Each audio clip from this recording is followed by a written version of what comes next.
try to make me feel embarrassed. There are types I've been in name, but they tell me I'm the one with problems. They're the ones who are insane, so for those who are but won't admit it, you shouldn't be like that, cause you could be 20% cooler and 10 seconds slow. Shout it out.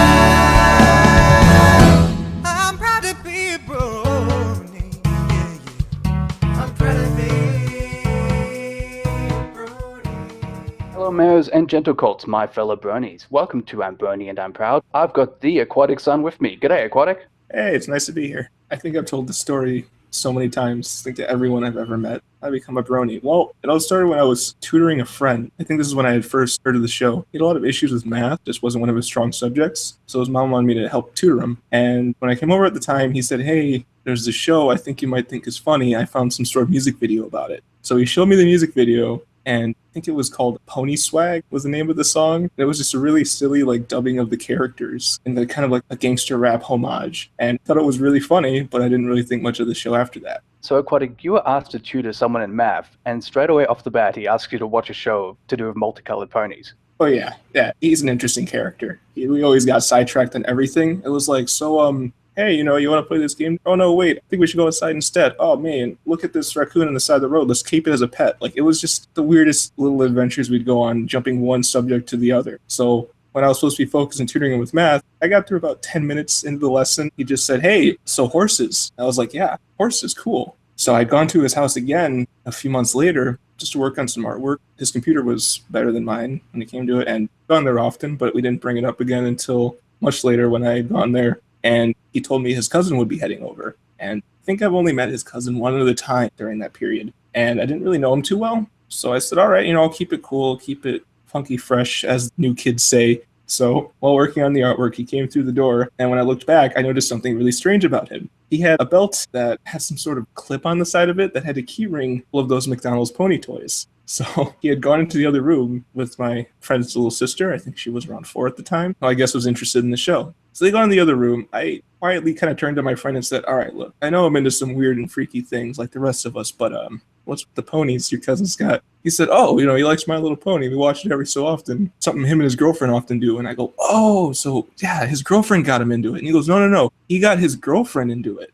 So I just kind of sat there wide-eyed at the thought of just how this would happen, especially with the show that, at least when I remember it, with the Gen 3 and Gen 2 I saw a bit of. It was always very like little girly, kiddish. I just couldn't wrap my head around someone of his age loving it. So the room that they went into was the living room, which had a giant flat screen slapped on the wall. And I could see where it was if I peeked out of the opening from the room I was working in. So I peeked in every so often. They were watching one of the episodes of the show. I think it was the episode when Applejack was overworked somewhere in season 1. Checked in every so often. I wasn't exactly paying that much attention to it, but whenever I heard, some sort of crazy sound effect or reaction from the characters, my head just kind of jolted toward it. And then eventually, as I found myself halfway through attentively watching it and forgetting all about the piece of art I was doing. And from there, they each had their own little collection of the McDonald's toys and their various pony toys, I guess they brought with them. And they were just trading back and forth. And honestly, it was funny to hear in the other room. You just hear this deep man voice speak to this little girl voice, uttering these outrageous names. And I remember one of them, she was asking him, like, would you mind me trading Fluttershy and Pinkie Pie for Twilight? And he goes,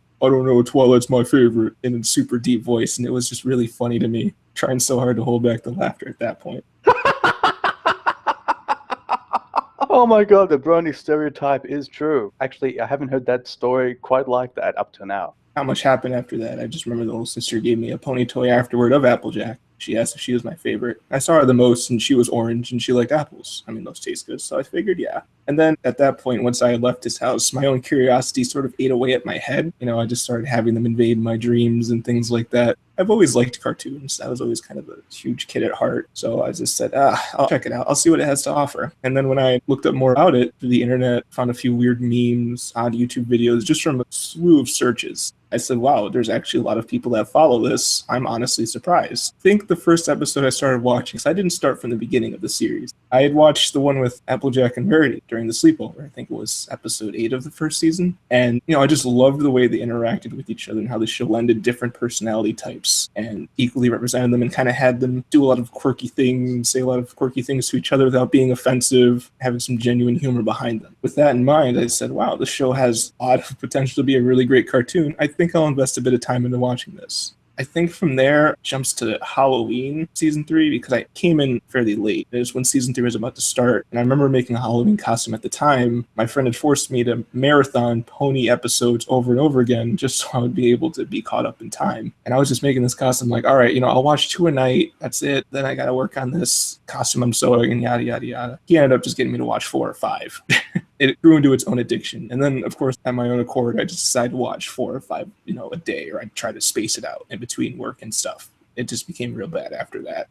So at what point did Pony start to penetrate your own creative work? Well, I was doing a lot of Sonic fan art at the time, and for those who know of fandoms or know how fandoms run on the inside, the Sonic fandom isn't exactly a nice one. In fact, some people would call it toxic due to the large amount of fan fiction, just the negative attention it gets brought to it. I mean, there is good aspects of it, and I did make some fun pieces and had a lot of fun with it. It just kind of felt lacking, and as much as I like drawing cartoons, which I felt would be kind of a nice way to ease me into artwork, I think I really wanted something different at the time. And I remember being really, really just kind of not feeling so well one day, and my friend had advised me, hey, why don't you just draw some characters you liked from this pony show? I was still fairly new to the fandom at that point, or not fandom, I mean to the show at that point. So I had known the themes, character personalities in depth enough where I felt like I could equally represent them. So I just did my best, and I remember my friend had just finished watching the Mauve series, said, hey, you should just do this idea, and just tossed me a quick idea. I did a small picture of it. It wasn't anything major at the time, because my computer was pretty junky, and I don't think I had a tablet yet, so it was minor. But from that point on, I actually really liked the picture, like doing it more so or less. I didn't exactly like the end result of it. And after the good attention it received, I figured, wow, a lot of people think these characters are fun. From then on out, I think I just started sketching more and more of them in my sketchbook before I had actually done any more serious pieces. And then once I felt like I had an idea as to characters, portions, things like that, kind of became second nature after a while. Just throw a pony on a piece of paper I had out in front of me. Awesome. I was just totally engrossed in what you're talking about, my goodness. So when it comes to style, take us through your process. Did you start by trying to emulate the canon before, being comfortable enough to develop into your own style? Or was it some other process altogether? Most artists, especially ones that I've seen, do try to make it accurate to the canon as soon as they start. And then they just sort of veer it off into what they're naturally comfortable with, what they see themselves doing with the characters or the mood of the piece or what they're trying to go for. And I've seen a lot of other artists just already have their developed style, professional ones, and just take the characters and toss them right in and they'll work well. When I had picked up MLP art, I wasn't exactly comfortable with my own style. If people have ever asked me that question around the time when I had started, I always said, I don't really know if I have a style, because I really tried so hard to do canonical Sonic characters and make them as accurate as I could be as to what they were depicted in various shows, video games they've appeared in. So when I was looking into doing My Little Pony artwork, I just said, well, let me just draw them as they're shown. And if you look back at a lot of the older pieces or sketches that I've done, you'll see they have giant heads and smaller bodies and everything else like that. And, they don't really have a lot of flow to them. They're kind of stiff. And while they're not really too stiff in the show, that's just kind of how I drew them at first. It's with a lot of artists, I think, that they do that, especially when it comes to approaching a new character that already exists or a new series. But once I started becoming more comfortable with art, and I'd taken more art classes at the time, and I had just kind of decided to break my boundaries and break out of comfort zones, decided, I shouldn't color like this, I should color like this, or I shouldn't exactly draw them like this, or maybe like this. It was through a varied amount of experimentation. I honestly can't really remember. Over the years, I just sort of made them become,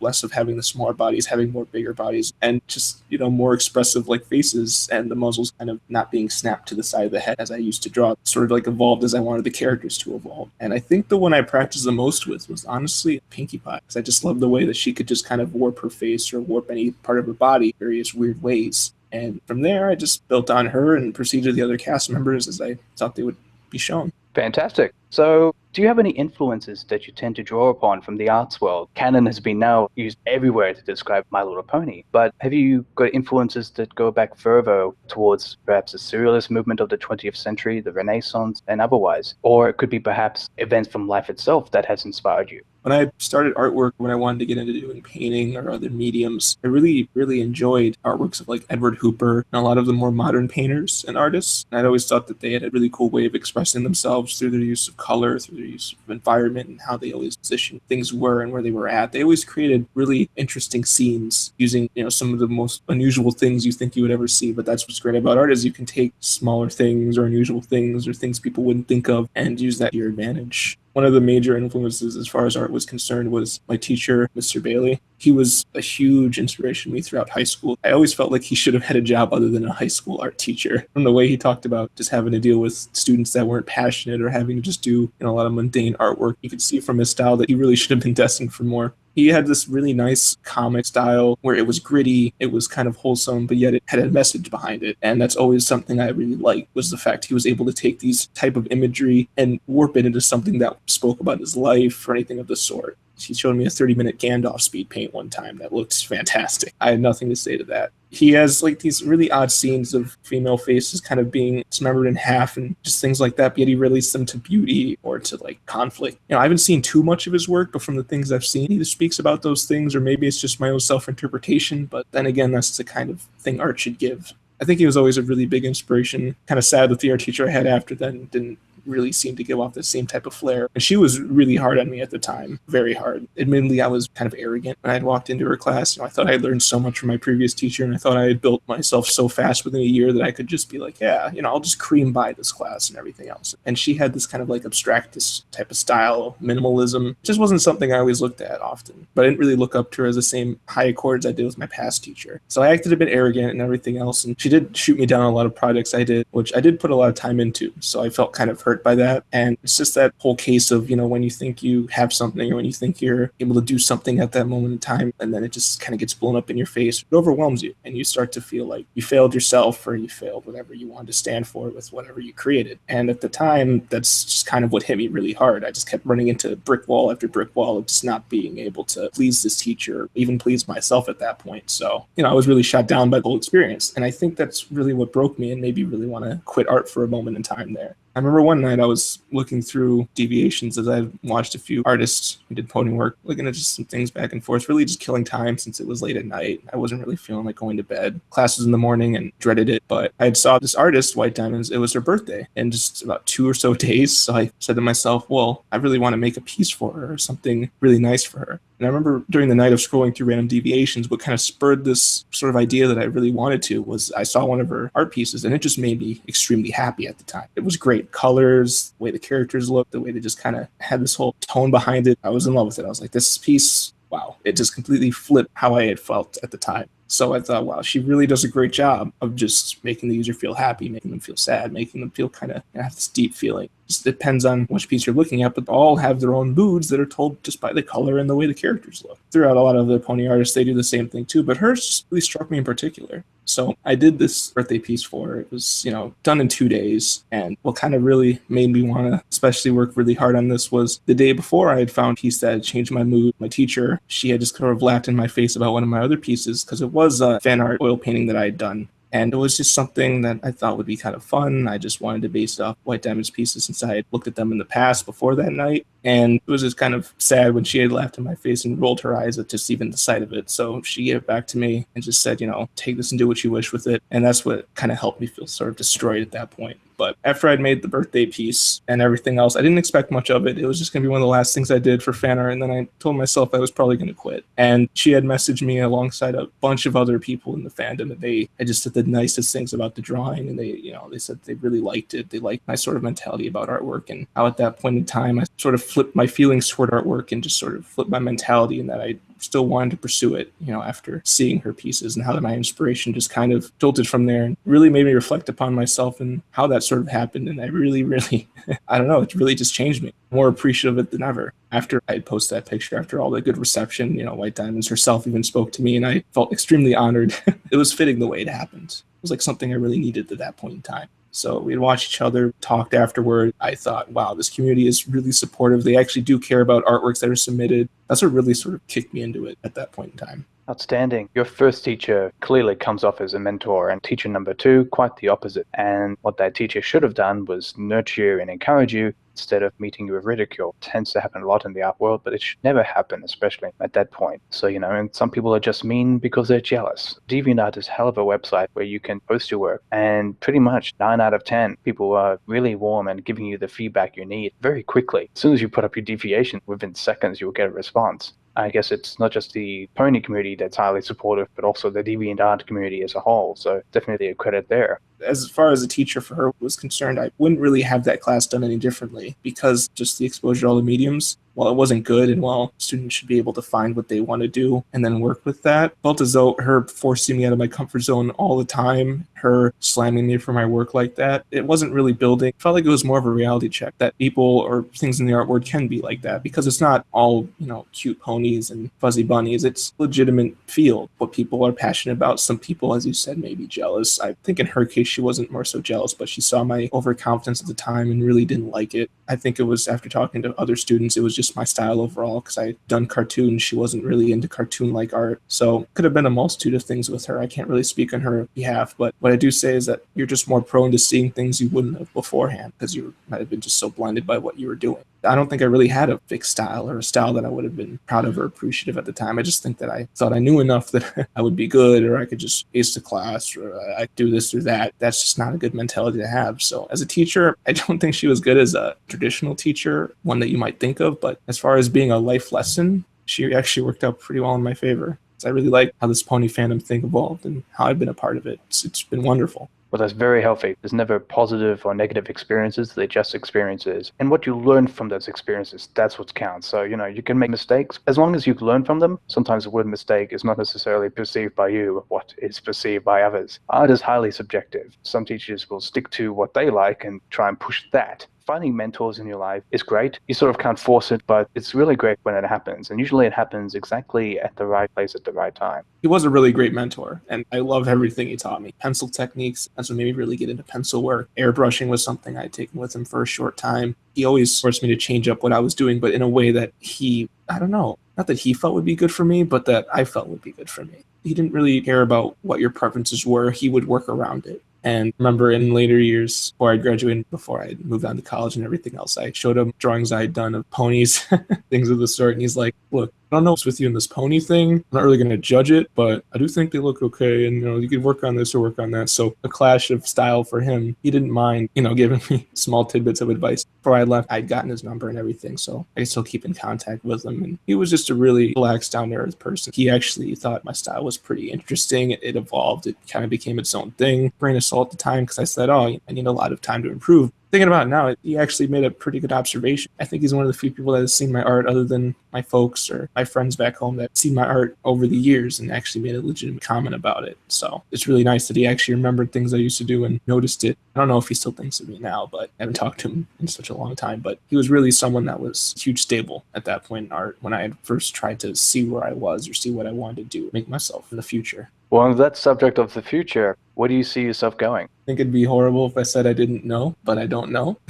Weird, because events that have happened in the past year or so have been completely unexpected in how things happening in personal life that has affected where I am now, how little decisions that you make that would have a huge impact. I know once I got more into the fandom and felt comfortable enough after I went to my first BroNYCon, I wanted to vend at one. So I vended at the one that happened last year. And it was just a crazy experience. I had a lot of fun with it. Really hard work, though. And I remember staying up nights just to finish commissions while at the convention, just to make sure I could take more the next day. So it was really stressful. But I always thought at that point, well, maybe I should do this or that. Just a bunch of ideas floating around. I just knew I wanted a degree in artwork just so I could be able to do it professionally in case I wanted to go for illustration, go for any other sort of things that would be related to art. So going into college, so are you studying arts at college or are you studying something else altogether? I decided on animation, so I'm actually studying animation at the moment. Other arts are covered underneath it, learning things Photoshop and other digital mediums as well, but primarily it is animation, so things like Maya, other things like that.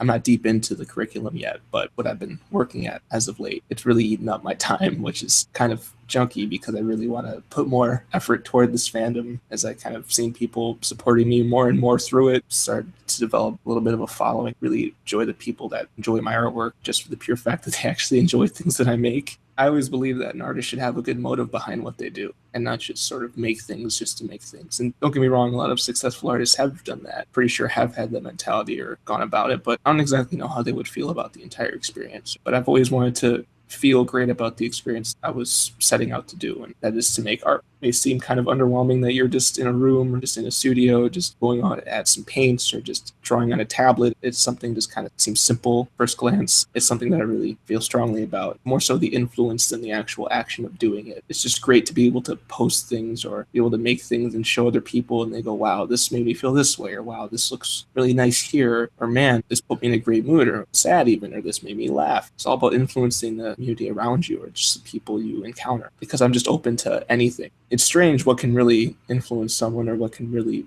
reach out to them, what can make them feel a certain way. I still think back to that night that a small picture the artist she had probably done in no more than a day had just tossed up there and make me completely change how I viewed artwork or how I had viewed what I should be doing with myself, anything at that point. And it was just the power of just a single piece that caused that. And I thought, wow, I really want to have that same impact on at least one other person or maybe two people, or just hope it evolves to that point where I stop taking cutesy, colorful ponies and sort of create different things or my own things or things that would really speak to people. I guess that's what I'm working toward for the most part. But what's really latched me onto these pony characters is just because of how universal they become and how their different expressions or different actions could really influence people just from the show alone, and take that idea of them in the person's mind and you can warp it as an artist in this community. You can take it and you can sort of do what you wish with it.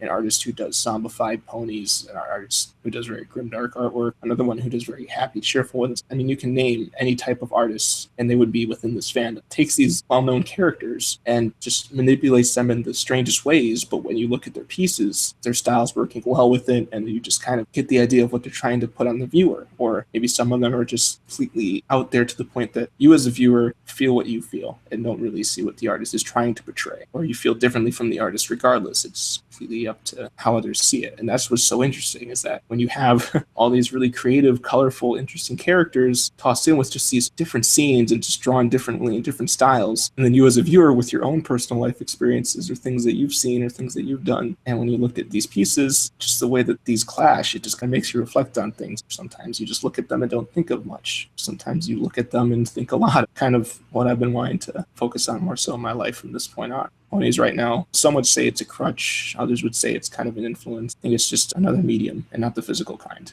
Awesome. It's all about the feels, as they say. Now, your interest in animation, I have to ask, did that interest in animation spur from your interest in My Little Pony? My interest in animation, I think, mostly spurred from my love of animation. Always watching cartoons. I mean, ask my folks, every morning I'd always get up, watch cartoons. I always played cartoony games. Anything cartoony I loved. I was always about cartoony, like, cutesy characters. When I was younger, of course, I liked the physical, like Tonka Trunk, Spider-Man, everything else that me boys would typically like. But then weaved in between there, you know, I had my Powerpuff Girls stuff that I liked, or I had other weird sort of things I was interested in that were really bubbly and strange for a little boy to like. So, and that just sort of, I guess, developed as I got older. I always loved different kinds of animation, anime, different types of cartoons, Western, French, all these other different animators, independent studios, or mainstream studios that just always made all these crazy animations. And I just liked the way they looked, or the way they bounced around, or just how the style of the piece could move. And it's like stilled imagery is nice, especially when it's deep or when it's sometimes even simplistic, but still deep. I always liked how if animation was done very well, it could take that story and it could present it in a way that was even more universal. I mean, you could even apply it to the way this fandom works, is that animators tend to get a lot more attention, even if they do only a few things compared to standalone artists. I'm not saying that I want to be an animator to improve my popularity. Is animation easy? No, not in the slightest. And it's not like any artist that's used to doing illustration or doing still draw images can say, all right, next day,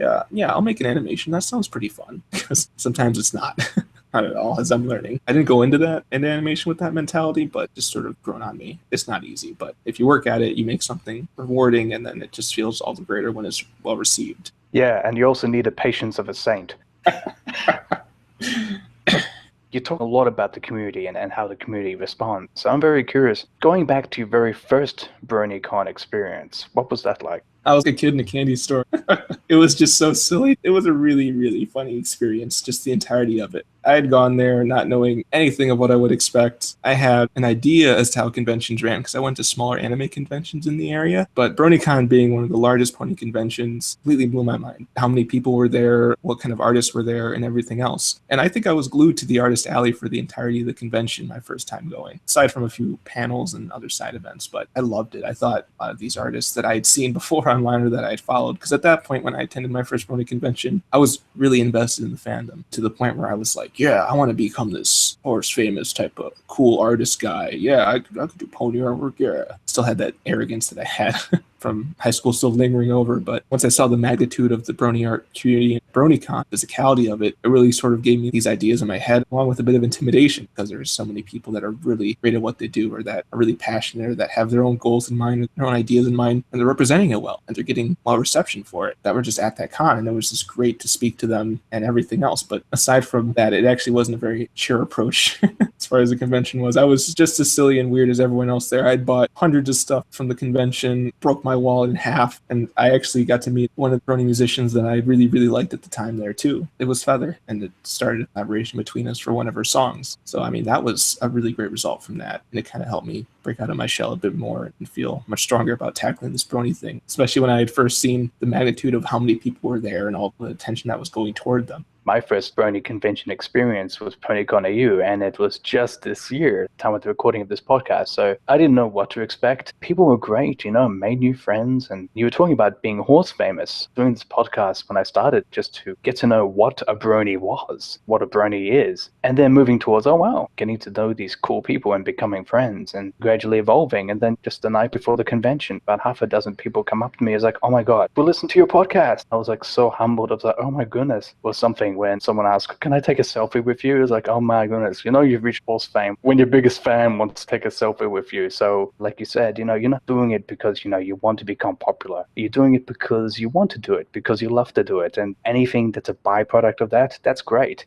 Cedra said, if you go in with that mentality, you failed from the start. Love what you do. Hopefully you have a nice day job to support that love and sort of go from there. Art's an expensive thing to go into. Most people don't know how many supplies you have to get, how many things you have to keep maintaining. As you were saying, Citra and what he had said before, yeah, that is really true, is that if you go into that with that arrogant mentality, you're going to get shut down and you're going to get demoralized easier because you think that you know exactly what to do at the right time. Be able to make a piece that instantly says, wow, and everyone's going to love it. It's going to get a large amount of attention, as it never happens that way. What you make or what you create speaks for itself at that point in time, and it may not even be what you intend for it to speak for, and then people could just be turned off by it. So it is great to love what you do and do what you love. And for anyone that wants to go into this fandom for the pure fact of being horse famous, 1, good luck, and 2, I don't think you know what you're going to run into. Well said. I'd spoken to a lot of people that would be considered hashtag horse famous, or a lot of people who would say, wow, that person makes these animations or these drawings or this music that I really like or I love, but really they're just average people. And honestly, their end goal wouldn't be the same as every artist, but their end goal is their own. And they started out in the same sort of manner where they didn't know that they were going to be something that would be relevant or something that would be looked up to or admired. And it just sort of branched off from there. And it's weird because in almost every case of, whether it's horse fame or regular fame, and you speak to people that have gone through that, most of the time they'll say, yeah, I never really expected this to happen. I just did it because this reason, or I did it because another reason. Back to the second point I had made where you don't know what you're running into is a lot of them say it's nice and it's great to be admired by a lot of people, but it's stressful. It's hard to be able to produce content for a crowd that has their preferences or a crowd that sometimes won't like change. And if you want to do something with your style, be more dynamic, do what an artist kind of urges to do, and that is always evolve yourself and always try different things and always just go at a different viewpoint on a certain piece. It's difficult when people following you will say, hey, what's that about? Or I thought you were going to do this sort of content, or I thought you were going to keep doing that sort of content. So that sort of balance, after talking to so many people about it, it's there and it's hard. The loyal followers are the one that stay, regardless of style, change, or consistency. In the end, it's like, well, I'm just going to keep creating the content I want to make, and if you like it, great. If you don't, well, bye-bye. Like you're saying, if you get to a point where your views or watches go from 10 to 100,000 and 10,000, the pressure, my goodness, I'm already feeling the pressure now. If this podcast gets to that point, keeping a clear head and just knowing where you started. I like what you're saying about the reasons for doing it. For me, the reasons why I'm doing the podcast have now been changing and evolving, starting from pure curiosity and now to the point, well, it seems like we need to record history because you never know what's going to happen. So on that note, thank you very much, AquaticSun, for being on Brony. I'm proud. It's been a real pleasure to have you. It's been a pleasure being on. Thank you again for having me. Been a great experience. Great time talking with you, too. Awesome. Take care, my friend. Bye. Bye. This has been I'm Brony and I'm Proud. Lucky Knight speaking. Thanks for listening. Remember to like us on Facebook and follow us on Twitter at IBAIPshow. Proud to be a Brony. Intro and outro by Black Griffin. My Little Pony, friendship is magic. My little pony, I used to wander what friendship could be. My little pony.